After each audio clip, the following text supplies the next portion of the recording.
अस्सलाम वालेकुम दोस्तों, क्या हाल चाल है? ठीक हो? सेहत तबीयत ठीक ठाक है? खरीयत है?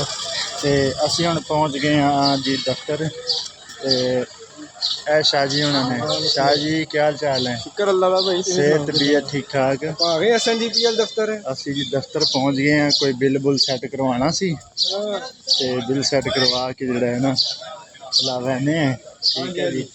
ते शाह जी हुण मंसूर भाई क्या हाल है? कैसे ए भाई साडे प्यार वाले जी मंसूर भाई कैसी तबीयत? ए शाह जी अच्छा माशाअल्लाह। असा जी हुण सीढ़ियां चढ़दे पे ए शाह सुना की सुनावा कि ब्याह दा ना पुछ नहीं, नवा नवा ब्याह होया ते शाह सुना ये ब्याह दा पुछन दिया दे मैंने शर्म नहीं आउंदी।